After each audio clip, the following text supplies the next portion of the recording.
जय सद्गुरुदेव, जय पद शरणम। मेरे सद्गुरु की वाणी परम संत महात्मा यशपाल जी महाराज का प्रवृत्ति में निवृत्ति गृहस्थ धर्म के लिए श्रीमद् भगवद गीता का गीता सुधा भाष्य अध्याय 11 श्लोक 26 व 27।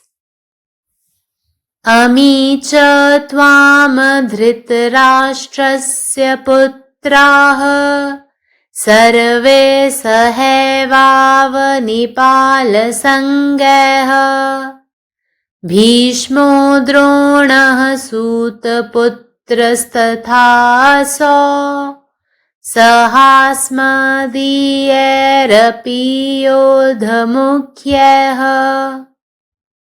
वक्त्राणि ते त्वरमाणा विशन्ति द्रष्ट्राकरालानि भयानकानि केचिद्विलग्ना दशनान्तरेषु सन्दृश्यन्ते चूर्णितैरुत्तमागैः। और मैं देखता हूं कि ये कौरव कुल के सब वीर नष्ट होना चाहते हैं और अंधे धृतराष्ट्र के समस्त पुत्र परिवार सहित आपके मुख में पड़ना ही चाहते हैं, और इनके मित्र जो अनेक देशों के राजा आए हुए हैं उन सबको आप इस प्रकार निगल जाना चाहते हैं कि फिर पीछे कोई उनका नाम लेने वाला भी बाकी न रह जाए। हाथियों के झुंड आप निगलते जा रहे हैं और महावतों की टोलियां भी खाते चले जा रहे हैं। सर्व प्रकार के सैनिकों एवं पैदल सिपाहियों के झुंड भी बराबर अपने मुख में भरते चले जा रहे हैं। हाथी, घोड़े, रथ, पैदल समस्त चतुरंगिनी सेनाएं आप बिना दांत गड़ाए ही निगलते चले जा रहे हैं। सत्य और शौर्य गुण में जिनकी बराबरी का और कोई नहीं, उन भीष्म पितामह और आचार्य द्रोणाचार्य को भी आप निगल रहे हैं। सूत पुत्र, वास्तव में सूर्य पुत्र, वीर श्रेष्ठ कर्ण भी इसमें समा गया, और मेरे पक्ष के मुख्य वीर सेनापति सहित तो जान पड़ता है गाजर मूली की तरह आप साफ करते जा रहे हैं। पहले आपने अपनी दिव्य विभूतियों का थोड़ा बहुत वर्णन करके सब कुछ स्पष्ट किया था, परंतु उतने से मेरी हवस पूरी नहीं हुई। फलस्वरूप आपका विराट स्वरूप समक्ष है, जिसने मुझे सिर से पैर तक भयभीत कर दिया है। मेरे शरीर का रोंगटा रोंगटा कांप रहा है। प्राचीन काल में जब देवताओं को अमृत प्राप्त हुआ था, तब उससे भी उनका संतोष नहीं हुआ था। इसीलिए जिस प्रकार अंत में कालकूट विष उत्पन्न हुआ था, परंतु उसका प्रतिकार तो हो सका। शंकर भगवान ने उसे ग्रहण कर समस्त लोगों का संकट से निस्तार कर दिया था, परंतु अब इस जलती हुई हवा को कौन रोक सकता है? महाकाल से लड़ने की सामर्थ्य किसमें हो सकती है? इस प्रकार दुख से भरकर अर्जुन अपने अंतःकरण में शोक कर रहा था, परंतु भगवान श्री कृष्ण का अभिप्राय उसे बिल्कुल विदित नहीं हुआ।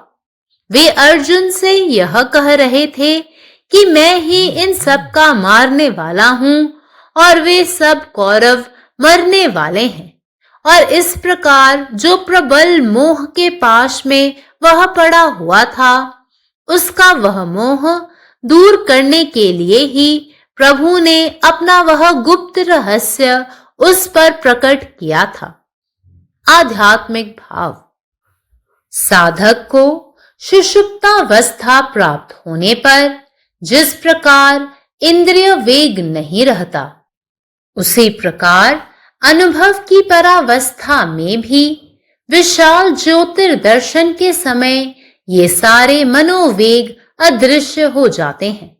आत्मज्ञान न होने के कारण जीव को 5 भौतिक देहेंद्रिय आदि में तथा उनके विषयों में ममत्व बोध होता है। आत्म साक्षात्कार प्राप्त करने के बाद भोगादि में आसक्ति नहीं रहती। आसक्ति के नष्ट होने पर भोग्य वस्तु और भोगायत्न देह तथा उनके कारणों के प्रति लक्ष्य भी नहीं रह जाता, सबसे उपरति हो जाती है। अतएव वे रहें अथवा न रहें, समान हो जाता है। साधना की प्रथमावस्थाओं में जो सब विचित्र ज्योति दिख पड़ती थी और जो कुछ सुना जाता था, वह सब मानो उस विशाल ज्योति के भीतर प्रविष्ट हुआ जान पड़ता है। जिनको शत्रु तथा जिनको आत्मीय समझते थे, वे सब अंत में कोई नहीं रह जाते। All the sons of Dhritarashtra with the hosts of kings of the earth, Bhishma, Drona and Karan with chief among our warriors. Some hurriedly enter thy mouths with their terrible teeth, fearful to behold. Some are found sticking in the gaps between the teeth with their heads crushed to powder.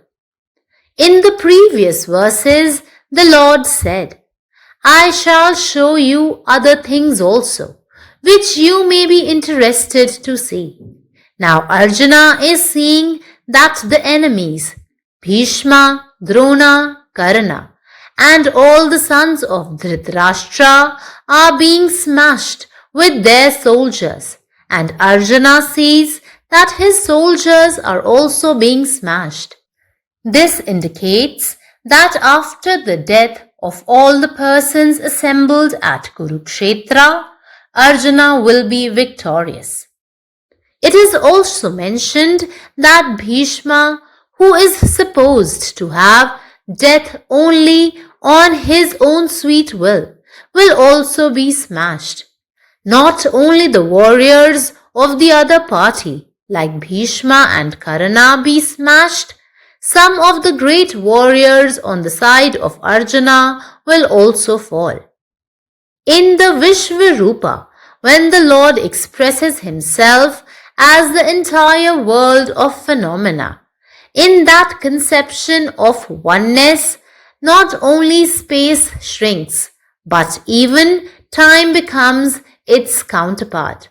It is no wonder, therefore, that Arjuna saw in that amazing figure the past merging with the present and moving forward to mingle with the entire future. The world is a combination of the good and evil, beautiful and ugly, cold and hot, the soft and the hard, the sweet and the bitter. The Almighty Lord has himself become all these, and therefore no adoration of the Lord or estimate of the reality will be complete if, according to our liking, we recognize only the beautiful, the good, the soft, the sweet, and the kind aspects of Him. A self-realized soul, unmindful of evils and virtues, have to recognize Him as the ugly and the evil, the hard, cruel, and bitter also. Really speaking, that philosophy alone is complete, which points out that Supreme is, in fact, in its absolute nature, beyond all these qualities also. Om. സദ്ഗുരുവിന്റെ സന്ദേശം അധ്യായം 11 ശ്ലോകം 26-27 അമീജത്വാം ധൃതരാഷ്ട്രസ്യ പുത്രാഃ survey സഹൈവാവനിബാലസംഗൈഃ ഭീഷ്മോ ദ്രോണഃ സൂതപുത്രസ്തദാസൗ സഹാസ്മദീയൈരപി യോധമുഖ്യഃ വക്ത്രാണി തേ തുരമാണാ വിശന്തി ദംഷ്ട്രാകരാലാനി ഭയാനകാനി കേചിദ്വിലഗ്നാ ദശനാന്തരേഷു സദൃശ്യന്തി ചൂർണിതൈരുത്തമാംഗൈ. ഞാൻ കാണുന്നത് കൗരവകുലത്തിലെ ഈ സകല വീരന്മാരും നശിക്കാൻ പോവുകയാണ്. അന്ധനായ ധൃതരാഷ്ട്രന്റെ എല്ലാ പുത്രന്മാരും അവരുടെ കുടുംബസമേതം അങ്ങയുടെ വായിലേക്ക് തന്നെ പതിച്ചുകൊണ്ടിരിക്കുകയാണ്. ഇവരുടെ സുഹൃത്തുക്കളായ വിവിധ രാജ്യങ്ങളിൽ നിന്നെത്തിയ രാജാക്കന്മാരെയും അങ്ങ് അങ്ങനെ വിഴുങ്ങിക്കൊണ്ടിരിക്കുന്നു. പിന്നീട് അവരുടെ പേര് പറയാൻ പോലും ആരും ശേഷിക്കാതിരിക്കുമെന്നതുപോലെ ആൾക്കൂട്ടങ്ങളെ കൂട്ടത്തോടെ അങ്ങ് വിഴുങ്ങിക്കൊണ്ടിരിക്കുന്നു. അവയെ നിയന്ത്രിക്കുന്ന മഹാവത്തുക്കളെയും അഥവാ ആനപ്പാപ്പാന്മാരെയും അങ്ങ് ഒരുപോലെ വിഴുങ്ങുന്നു. എല്ലാത്തരം സൈനികരുടെയും കാലാളുകളുടെയും കൂട്ടങ്ങൾ അങ്ങയുടെ വായിലേക്ക് നിരന്തരം പ്രവേശിച്ചുകൊണ്ടിരിക്കുന്നു. ആനകൾ, കുതിരകൾ, രഥങ്ങൾ, കാലാളുകൾ എന്നിവ ഉൾപ്പെടുന്ന സമസ്ത ചതുരംഗ സേനയെയും അങ്ങ് പല്ലുപോലും ഉപയോഗിക്കാതെ അനായാസം വിഴുങ്ങിക്കൊണ്ടിരിക്കുന്നു. സത്യത്തിലും ശൗര്യത്തിലും തുല്യരില്ലാത്ത ഭീഷ്മ പിതാമഹനെയും ആചാര്യനായ ദ്രോണനെയും അങ്ങ് വിഴുങ്ങുകയാണ്. സൂതപുത്രൻ, യഥാർത്ഥത്തിൽ സൂര്യപുത്രനായ മഹാവീരൻ കർണനും അതിൽ ലയിച്ചിരിക്കുന്നു. എന്റെ പക്ഷത്തുള്ള പ്രധാന സേനാനായകരെയും അങ്ങ് കാരികും മുളങ്കിയും അരിയുന്നത് പോലെ നിഷ്പ്രയാസം ഇല്ലാതാക്കുന്നതായി തോന്നുന്നു. മുമ്പ് അങ്ങ് തങ്ങളുടെ ദിവ്യവിഭൂതികളെ കുറച്ചൊക്കെ വിവരിച്ചുകൊണ്ട് എല്ലാം വ്യക്തമാക്കിയിരുന്നു. എന്നാൽ അതുകൊണ്ട് എന്റെ ആകാംക്ഷ തീരുന്നില്ല. അതിന്റെ ഫലമായി ഇപ്പോൾ ഈ വിരാട് വിശ്വരൂപം എന്റെ മുമ്പിലുണ്ട്. അത് എന്നെ തല മുതൽ കാൽ വരെ സംഭീതനാക്കിയിരിക്കുന്നു. എന്റെ ശരീരത്തിലെ ഓരോ രോമവും വിറച്ചുകൊണ്ടിരിക്കുന്നു. പുരാതന കാലത്ത് ദേവന്മാർക്ക് അമൃതം ലഭിച്ചപ്പോഴും അതുകൊണ്ട് അവർ പൂർണ്ണ തൃപ്തരായിരുന്നില്ല. അതുകൊണ്ടാണ് അവസാനം കാളകൂട വിഷം ഉത്ഭവിച്ചത്. എന്നാൽ അതിന് പരിഹാരം ലഭിച്ചു. ഭഗവാൻ ശങ്കരൻ ആ വിഷം സ്വീകരിച്ച് ലോകത്തെ മുഴുവൻ മഹാസങ്കടത്തിൽ നിന്ന് രക്ഷിച്ചു.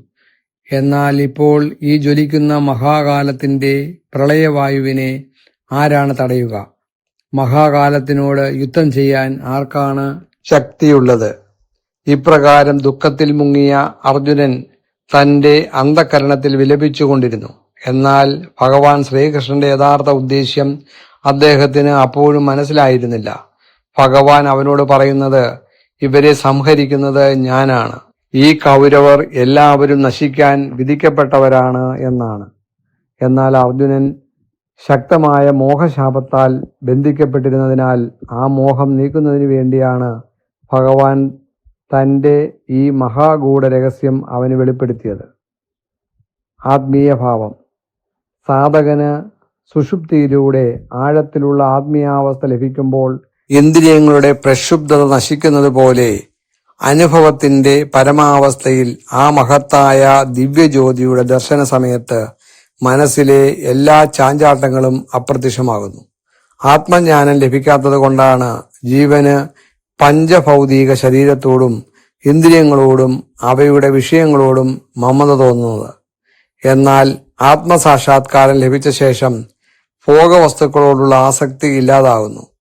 ആസക്തി നശിച്ചാൽ ഭോഗ്യ വസ്തുക്കളോടും ശരീരത്തോടും അവയുടെ കാരണങ്ങളോടുമുള്ള ശ്രദ്ധയും അവസാനിക്കുന്നു. എല്ലാറ്റിൽ നിന്നുമുള്ള വിരക്തി ഉണ്ടാകുന്നു. അതിനുശേഷം ഇവയെല്ലാം ഉണ്ടെങ്കിലും ഇല്ലെങ്കിലും ഒരേ മനോഭാവമായി തീരുന്നു. സാധനയുടെ ആദ്യഘട്ടങ്ങളിൽ കണ്ടിരുന്ന അത്ഭുതകരമായ പ്രകാശ ദർശനങ്ങളും കേട്ടിരുന്ന ദിവ്യശബ്ദങ്ങളും എല്ലാം ആ മഹാജ്യോതിക്കുള്ളിൽ ലയിച്ചതുപോലെ അനുഭവപ്പെടുന്നു.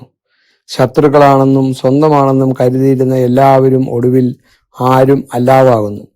എല്ലാ ഭേദബോധങ്ങളും പരമാത്മാവിൽ ലയിച്ചു പോകുന്നു. പരമാത്മാവ് നീ തന്നെ, നിന്റെ ഇഷ്ടം പൂർണ്ണമാകട്ടെ. ജയ് സദ്ഗുരുദേവ്, ജയ് പതിശരണം. जय गुरुदेव, जय पदशरणम. अध्याय 11 श्लोक 26 आणि 27. अमी च श्रुत्वा धृतराष्ट्रस्य पुत्रा सर्वे सहैवावनिपालसङ्गे भीष्मो द्रोणसूतपुत्रश्चा सौ सहास्मदीयैरपि यौदमुख्ये वक्त्राणि त्वेतरमाणा विशन्त्रि द्रष्टा करालानि भयानकानि केचिद्विलग्ना दशनान्तरेषु सदृश्यन्ते चूर्णितैरुत्यमांगयेः. आणि मी पाहतो की कौरव कुळातील सर्व वीरांना नष्ट व्हायचे आहे आणि आंधळ्या धृतराष्ट्राचे सर्व पुत्र त्याच्या कुटुंबियासहित तुझ्या चरणी पडू इच्छितात आणि त्यांचे मित्र आलेले अनेक देशांचे राजे तू सर्वांना अशा प्रकारे गळू इच्छितोस की त्यांचे नाव घेणाराही कोणी शिल्लक राहणार नाही. तू हत्तींचे कळप आणि माहुतांचे गट गिळत आहेस. तू सतत सर्व प्रकारच्या सैनिकांच्या आणि पायदळाच्या टोळ्यांनी तुझे तोंड भरत आहेस. हत्ती, घोडे, रथ आणि पायदळ तुम्ही संपूर्ण चतुर्भुज सैन्याला दात न चावताच गिळत आहात. तुम्ही भीष्म पितामह आणि आचार्य द्रोण यांनाही गिळत आहात, जे सत्यनिष्ठा आणि शौर्यात अतुलनीय आहे. अगदी शूर कर्ण जो सारथ्याचा पुत्र, वास्तविक सूर्याचा पुत्र आहे, त्यालाही याने गिळले आहे. आणि असे वाटते की तुम्ही माझ्या बाजूच्या मुख्य सेनापतीसह त्या सर्वांना गाजर आणि मुळ्याप्रमाणेच पुसून टाकत आहात. तुम्ही पूर्वी तुमच्या दिव्य शक्तीचे वर्णन करून सर्व काही समजावून सांगितलेले होते, पण माझी कामवासना शमली नाही.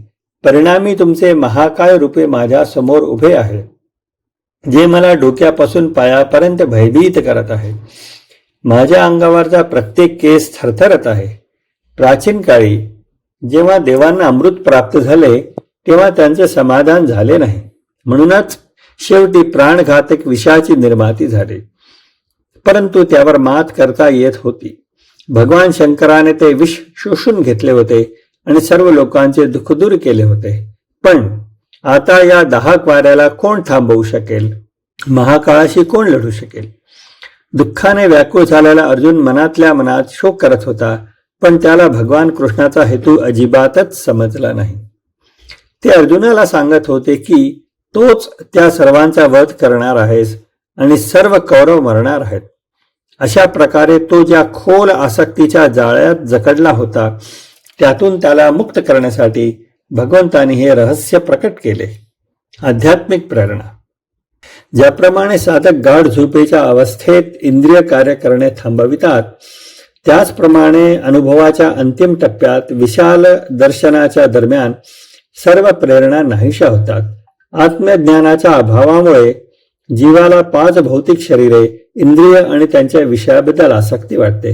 आत्मसाक्षात्कार प्राप्त झाल्यावर सुख आणि इतर सुखांबद्दल आसक्ती नाहीशी होते. या आसक्तीच्या नाशाने उपभोगाच्या वस्तू, उपभोगाचे शरीर आणि त्यांचे कारणे यामध्ये कुठलीही रुची राहत नाही. सर्वांपासून अलिप्तता प्राप्त होते. त्यामुळे त्या अस्तित्व असोत वा नसोत ते सारखेच होते. आध्यात्मिक साधनेच्या सुरुवातीला टप्प्यात दिसलेले आणि ऐकू आलेले सर्व विलक्षण प्रकाश त्या विशाल प्रकाशात प्रवेशले आहेत असे दिसते. जे शत्रू मानले जात होते आणि जे जवळचे मानले जात होते ते अंतिमतः काहीच उरत नाही. धृतराष्ट्राचे सर्व पुत्र पृथ्वीवरील राज्यांच्या सैन्यासह भीष्म, द्रोण आणि कर्ण आमच्यातील प्रमुख योद्ध्यासह काही जण आपल्या भयंकर पाहण्यास भीतीदायक दातासह घाईघाईने तुझ्या मुखात प्रवेश करतात. काही जण दातातील फटीमध्ये अडकलेले आढळतात आणि त्यांची डोकी ठेचून भुगा झालेला दिसतो. मागील श्लोकामध्ये भगवंत म्हणाले की मी तुला इतर गोष्टीही दाखवेन ज्या पाहण्यात तुला रस वाटेल. आता अर्जुन पाहत आहे की शत्रू भीष्म, द्रोण, कर्ण आणि धृतराष्ट्राचे सर्व पुत्र त्याच्या सैनिकास चिरडले जात आहेत आणि अर्जुन पाहतो की त्याचेही सैनिक चिरडले जात आहेत. यावरून असे सूचित होते की कुरुक्षेत्रात जन्मलेल्या सर्व व्यक्तींच्या मृत्यूनंतर अर्जुन विजयी होईल असे सांगितले होते आहे की भीष्म ज्याचा मृत्यू केवळ त्याच्या स्वतःच्या इच्छेनुसार होतो त्याचाही नाश होईल. केवळ भीष्म आणि कर्णासारखे दुसऱ्या पक्षाचे योद्धेच नष्ट होणार नाहीत, तर अर्जुनाच्या बाजूचेही काही महान योद्धेही मारले जातील. विश्वरूपामध्ये जेव्हा भगवान स्वतःला संपूर्ण विश्वरूपात व्यक्त करतात, तेव्हा त्या एकत्वाच्या संकल्पनेत केवळ अवकाशच संकुचित होत नाहीत, तर काळही त्याचा प्रतिरूप बनतो. म्हणूनच अर्जुनाने त्या अद्भुत आकृतीत भूतकाळ वर्तमान विलीन होताना आणि संपूर्ण भविष्य काळात मिसळण्यासाठी पुढे सरकताना पाहिले, यात आश्चर्य नाही. हे जग चांगले आणि वाईट, सुंदर आणि कुरूप, थंड आणि गरम, मऊ आणि कठोर, गोड आणि कडू यांचे मिश्रण आहे. सर्व शक्तिमान परमेश्वर स्वतःच हे सर्व झालेलं आहे. आणि म्हणूनच जर आपण आपल्या आवडीनुसार केवळ त्याचे सुंदर, चांगले, कोमल, मधुर आणि दयाळू पैलूच ओळखले, तर त्याची उपासना किंवा सत्याचे आकलन अपूर्ण राहील. दुष्कर्म आणि पुण्याची पर्वाई न करणाऱ्या आत्मज्ञानी आत्म्याला त्याला कुरूप आणि दुष्ट, कठोर आणि क्रूर आणि कडू रूपातही ओळखावेच लागते. खरे तर तेच तत्वज्ञान परिपूर्ण आहे, जे दर्शविते की परमेश्वर वास्तविक पाहता आपल्या निरपेक्ष स्वरूपात या सर्व गुणांच्या पलीकडेही आहे. जय गुरुदेव, जय पदशरणम. గీతాసుధ అధ్యాయం 11 విశ్వరూప సందర్శన యోగము. శ్లోకం 26 మరియు 27. అమీచత్వాం ధృతరాష్ట్రస్య పుత్రా సర్వే సహైవావని పాలసంగైః భీష్మో ద్రోణ సూతపుత్రస్తదాసౌ సహాస్మదీయైరపి యోధముఖ్యైః వక్త్రాణి తే త్వరమాణా విశంతి దంష్ట్రాకరాళాని భయానకాని కేచిద్విలగ్నా దశనాంతరేషు సందృశ్యంతే చూర్ణితైరుత్తమాంగై. మరియు నేను చూచున్నది ఏమంటే, ఈ కౌరవ కులమునందలి సమస్త వీరులు నశించిపోవాలనుకుంటున్నారు.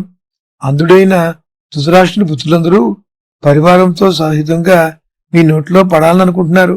మరియు అనేక దేశాల నుండి వచ్చిన ఇతని మిత్రులు ఎవరైతే ఉన్నారో వారందరూ కూడా వెనుక తమ పేరు తలుచుకోవడానికి కూడా ఎవరు మిగిలి ఉండకూడదనుకున్నంతగా తమచే మింగివేయబడాలనుకుంటున్నారు. ఏనుగులను మందల మందలుగా మీరు మింగివేస్తున్నారు, మరియు మావటివాళ్ళ గుంపులను మీరు తినివేస్తున్నారు. అన్ని రకముల సైనికుల పదార్థముల సమూహమును కూడా మీరు అదే పనిగా నిరంతరంగా మీ నోట్లో నింపివేసుకుంటున్నారు.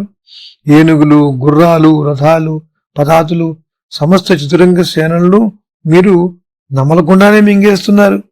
సత్యము మరియు శౌర్య గుణములలో ఎవరికి సరిసమానులు మరొకరు లేరో ఆ భీష్మ పితామహుడు మరియు ఆచార్య ద్రోణాచార్యుడు వీరును కూడా మీరు మింగివేస్తున్నారు. సూతపుత్రుడు, వాస్తవానికి సూర్యపుత్రుడు, వీరశ్రేష్ఠుడైన కర్ణుడు కూడా వీరిలో కలిసిపోయాడు. మరియు నా పక్షములోని ముఖ్య వీర సేనాపతులను సైతము ముల్లంగిదంపుల వలె మీరు తిరిగివేస్తున్నారు. ముందుగా మీరు మీ దివ్య విభూతులను కొద్దిపాటిగా వర్ణించి అంతా స్పష్టం చేశారు. అయితే దానిచే నా కోరిక తీరలేదు. పరిణామంగా తమ విరాట్ స్వరూపము నా ముందున్నది. ఇది నన్ను శిరస్సు నుండి పాదాల వరకు భయభ్రాంతుని గావించింది. నా శరీరం రోమరోమము కంపించున్నది. ప్రాచీన కాలంలో దేవతలకు అమృతము లభించినప్పుడు దాంతో కూడా వారికి సంతోషం కలగలేదు. అందుచేత దానిచే ఆకరణ కాలకోట విషయం ఉత్పత్తి అయింది. అయితే దానికి ప్రతీకారం కూడా జరిగింది. శంకర భగవానుడు దాన్ని గ్రహించి సమస్త లోకాలను ప్రమాదం నుంచి తప్పించాడు. అయితే ఇప్పుడు జ్వలిస్తున్న ఈ గాలిని ఎవరు ఆపగలరు? మహాకాలంతో పోరాడే సామర్థ్యం ఎవరికి కలదు? ఈ ప్రకారముగా దుఃఖముతో నిండిన అర్జునుడు తన అంతఃకరణములో శోకిస్తున్నాడు. అయితే శ్రీకృష్ణ భగవాన్ అభిప్రాయము అతనికి ఏమాత్రం అర్థం కావట్లేదు. ఆయన అర్జునుడితో ఇలా అంటున్నాడు, నేనే ఈ అన్నిటినీ చంపువాడను. ఈ సమస్త కౌరవులు మరణించి వారే. ఈ విధంగా ఏ ప్రబలమైన మోహపాశములో అతను పడి ఉన్నాడో ఆ మోహమును తొలగించేందుకే భగవాన్ తన ఆ గుప్త రహస్యమును అతని వద్ద ప్రకటించాడు. ఆధ్యాత్మిక భావం సాధకునికి సుషుప్తి స్థితి లభించిన తరువాత ఏ విధముగా ఇంద్రియ వేగం ఉండదో అదే విధముగా అనుభవపు పరాకాశ స్థితిలో కూడా విశాల జ్యోతిర్దర్శన సమయాన ఈ మొత్తము మనోవేగం అదృశ్యమవుతుంది. ఆత్మజ్ఞానం కలగని కారణాన జీవునికి పాంచభౌతిక దేహేంద్రియాదులందు వాటి విషయములందు మమత్వం కలుగుతుంది. ఆత్మ సాక్షాత్కారం కలిగిన తర్వాత భోగాదులందు ఆసక్తి ఉండదు. ఆసక్తి నశించాక భోగ్య వస్తువు, భోగాన్ని అనుభవించు దేహము, దాని కారణాల వల్ల లక్ష్యము కూడా ఉండదు. అన్నిటి నుండి విరక్తి కలుగుతుంది.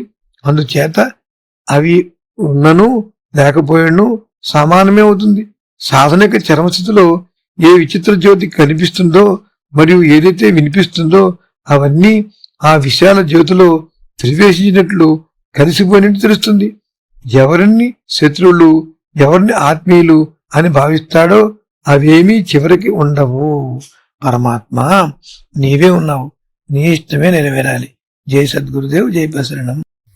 अमी च त्वां धृतराष्ट्रस्य पुत्रा सर्वे सहैवावनिपालसङ्गै भीष्मो द्रोणः सूतपुत्रस्तथा असौ सहास्मदीयैरपि योधमुख्यै वक्त्राणि ते त्वर्माणा विशन्ति दंष्ट्राकरालानि भयानकानि केचिद्विलग्ना दशनान्तरेषु सन्दृश्यन्ते चूर्णितैरुत्तमाङ्गै। आ हम देखै छी जे कौरव कुल के सब वीर विनाश दिस बढ़ि रहल छथि। आन्हर धृतराष्ट्र के सब पुत्र अपन परिवार सहित मानो अहाँक मुख में प्रवेश करबा लेल अग्रसर छथि। आ हुनका संगे जे अनेको देश के राजा हुनकर मित्र बनि कऽ एतऽ आयल छथि, हुनको सबके अहाँ अहिना निगलि रहल छी जेना हुनका बाद हुनकर नाम लेनिहार नहीं बचल रहि जाय। हाथी सबके झुंड अहाँ निगलि रहल छी आ महावत सबके टोली सेहो अहाँक मुख में समा रहल अछि।